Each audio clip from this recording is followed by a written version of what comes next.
In the economics form 12th, chapter number 3, now we are going to start today the topic globalization. Globalization refers to the boundaryless world. We are not talking about the geographical boundaries, but we are talking about the mental blocks and the political blocks like that. So it's a boundaryless world or borderless world is an assumption, it is a hypothesis of a global village. Means the whole world become a global village, the boundaries have been removed and it's shrinked to a global village so that one country can approach to another country and the people of one country can approach to the another country in an easy manner. The same hypothesis has been given by the Lord Krishna in Bhagavad Gita with the name of the concept of Vasudhaiva Kutumbakam. Means the whole world, it's a family. That concept has been given the years ago by the Lord Krishna in Bhagavad Gita, that we know it's as the name of the Vasudhaiva Kutumbakam. Puri Prithvi, the whole world is a family, एक परिवार है.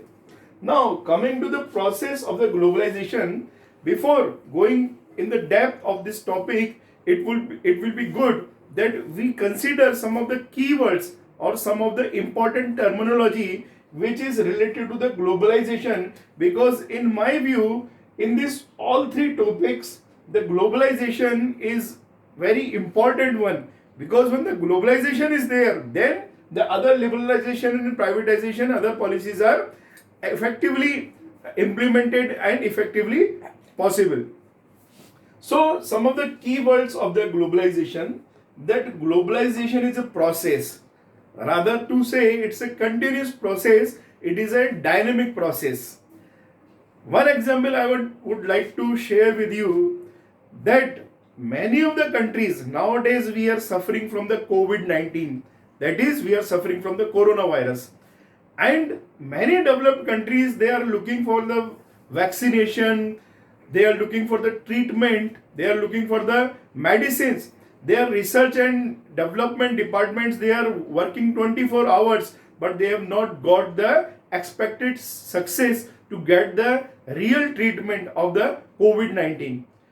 But some of the scientists from the US FDA, United States FDA, they have given approval one molecule, one compound that is called hydroxychloroquine for the treatment for the coronavirus.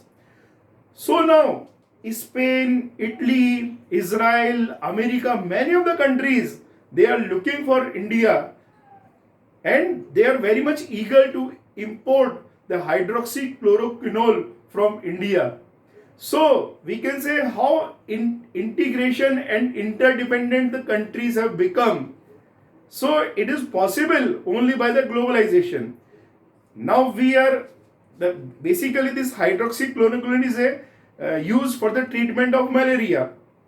And in India, there are so many cases of malaria. So our pharmaceutical companies have expertise, they have components, inputs and other technology to produce this hydroxychloroquine in a good quantity. So we are able to export this medicine to the world, many countries of the world which are demanding this hydroxychloroquine from us. So this is the globalization. So it's a dynamic process, it's not a particular incident, it is again and again new things are adding. So it's a dynamic process. It integrates the nations. Here I have tried to prepare a diagram. Suppose it's country B, country A. Any country, they are giving anything to country C, and this country A is also giving to country J, and country F is giving to country H. So it's a integration or interlinking between the economies, different economies of the world.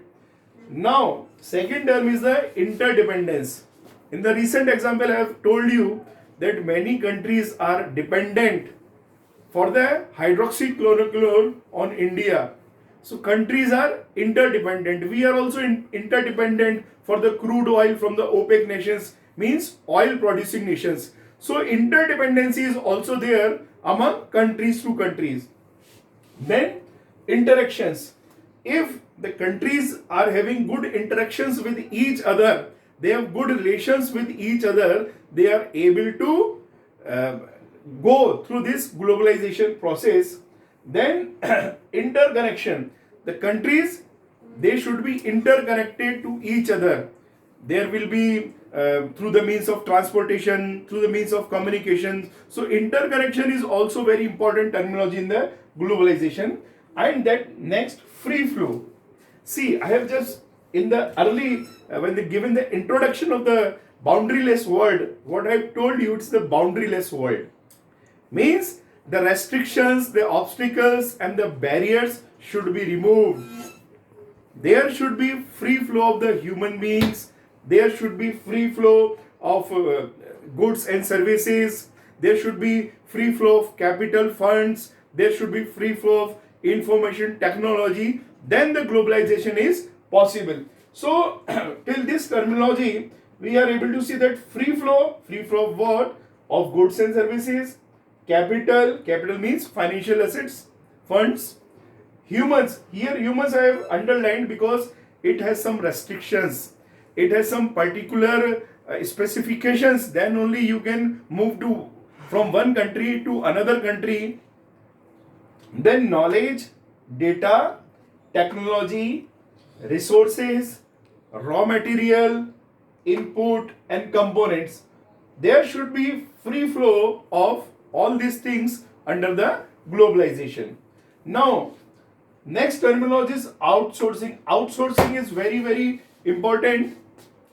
So, in outsourcing, the country is looking for the cost effective, skilled labor, cheap labor to get the services. Like we have the IT centers, we have the call centers, we have BPO. We will discuss the outsourcing topic in detail because it is very important. Now, what are the vehicles of the globalization? The main vehicles of the globalization by which we are able to globalize the whole world. What are these? These are the information technology, which plays the crucial role. Then we have communication, means of communication. Then this internet is also playing very important role for the globalization in each type of process. Then transportation services. So all these are considered to be the vehicles of the globalization. So my dear friends, in this video, in the frame number 12, we have discussed some of the keywords related to the globalization.